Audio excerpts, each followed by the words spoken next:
Hi guys, I'm back again today with another video, and today we're checking out the weirdest things about living in Europe as an American. So before we do start, don't forget to subscribe, click the bell button, and let's find out.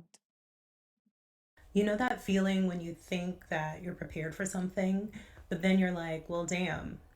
Yeah, that was me moving back to Europe, Spain to be specific. I thought I had a solid grasp on what life here would be like. I'd lived here before for 2 years. I even had a kid here too. Beautiful historic Oh, buildings, yeah.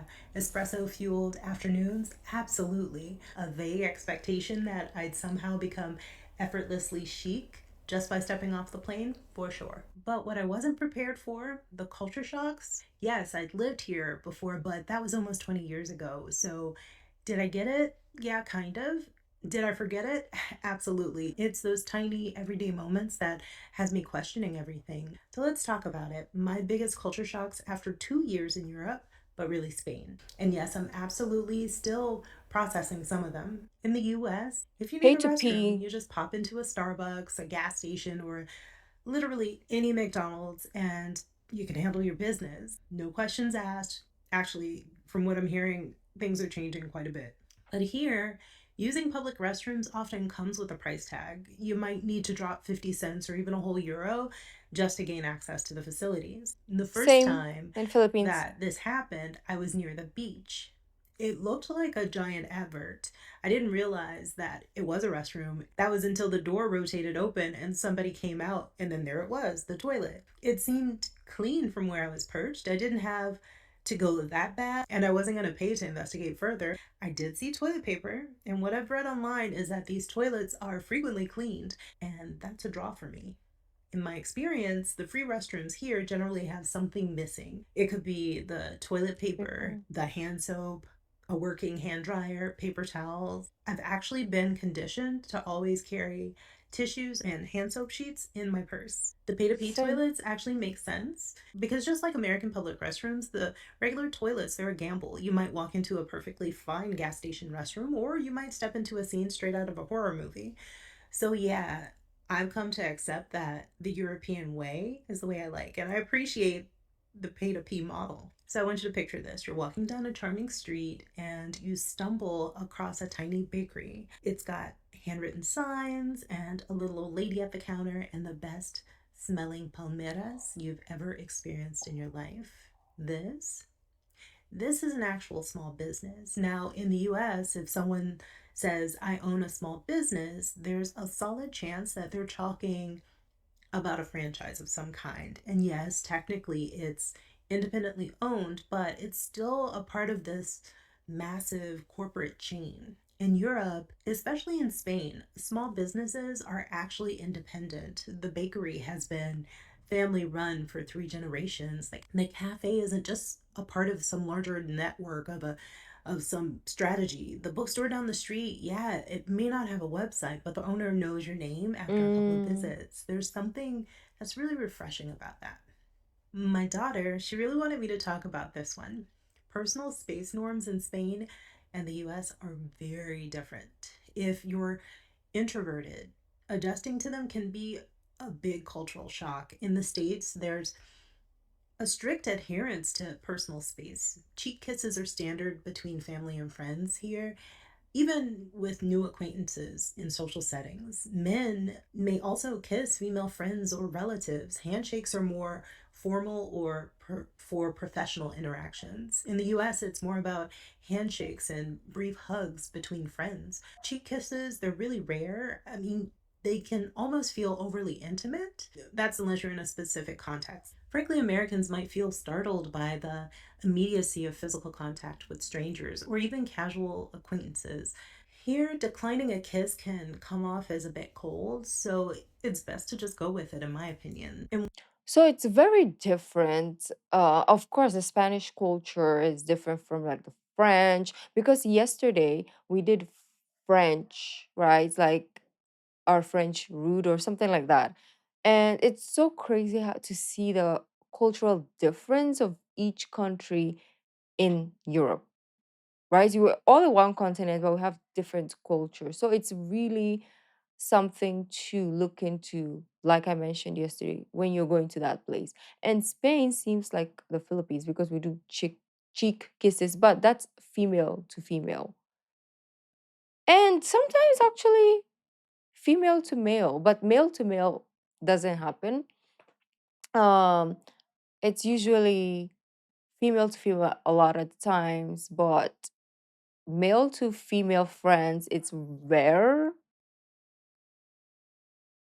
Yeah. It happens, but it's not as much as female to female. Okay. Um and yeah, a lot of hugs and handshakes. It depends. I think if it's like older people, you give them a handshake. If it is your family, you hug them. And if it's your friend, that's where you do beso beso. So you kiss on the cheek, right? If it's like your age range, like your age mate, your friends, that's when you have the um, intimacy, the closeness. And personal space here is like Spain is not a thing.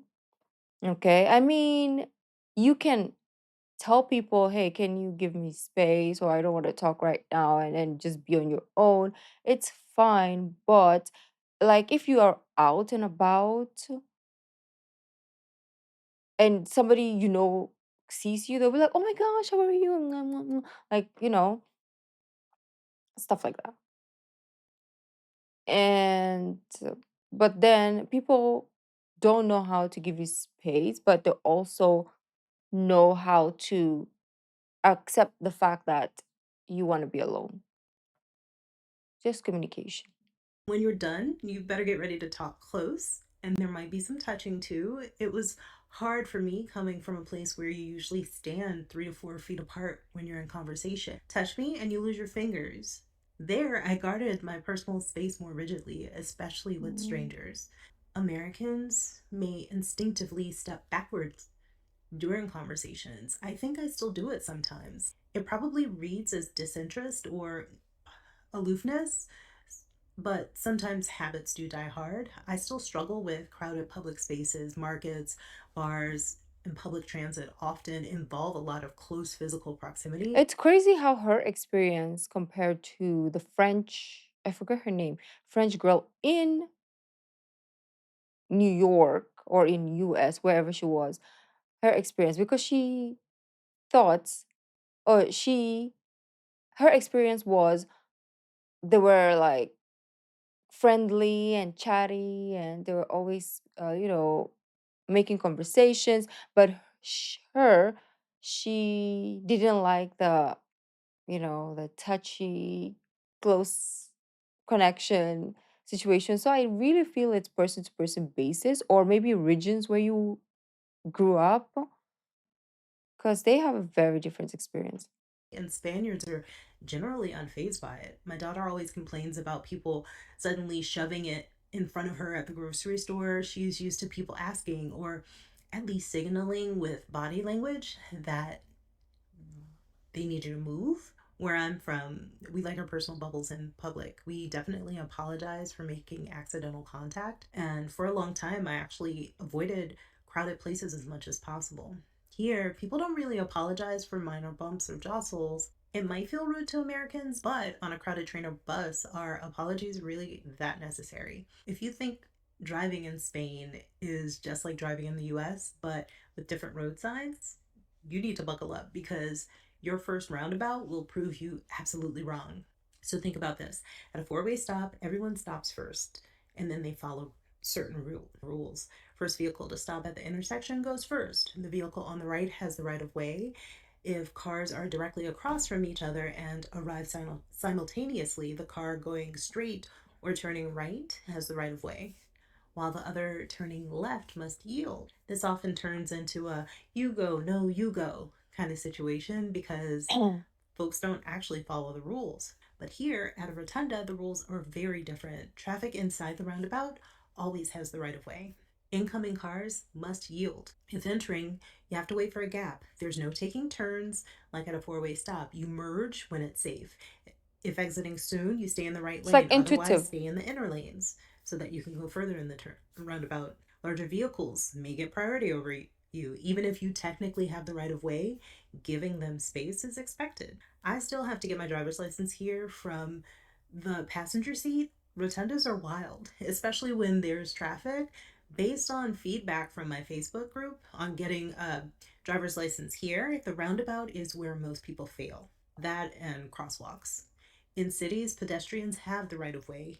At least in theory, they often step confidently into the crosswalks, expecting the cars to stop, but in reality, some drivers brake at the last second, making street crossings a very interesting experience. Oh, Spanish that's drivers don't scary. believe in personal space either.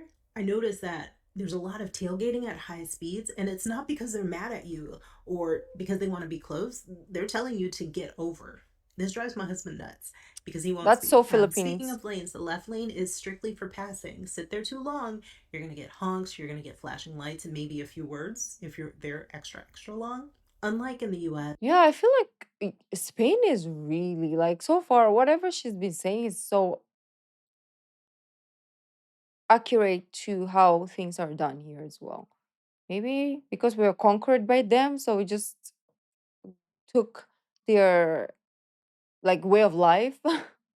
where police cars are going to lurk behind the bush with their radar guns, Spain prefers this high tech approach where speed cameras are everywhere and they're marked by these signs that say control de velocidad. You won't get pulled over, but check your mailbox in a week.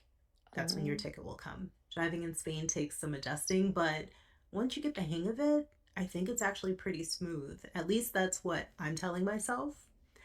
I can't use my international permit here anymore because I'm a resident and I've been putting off preparing for my exams. I don't have an excuse for it, I'm just putting them off. One of my favorite things here is the sales tax, EVA.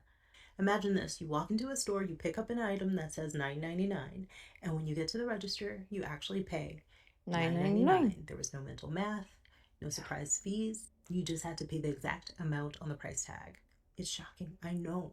If you're American, you're used to doing that mental math to figure out the actual That's so cost of stupid, things. really. The grocery store was always a mess for me to calculate because some items are taxed when others aren't. And then Orlando used to love doing a fraction of a percent. So here, when you see the price of something, that's what it will cost you because the tax is already in the price. Okay, let's talk about education because if you're American, you'll grow up thinking that college will most likely equal debt, period.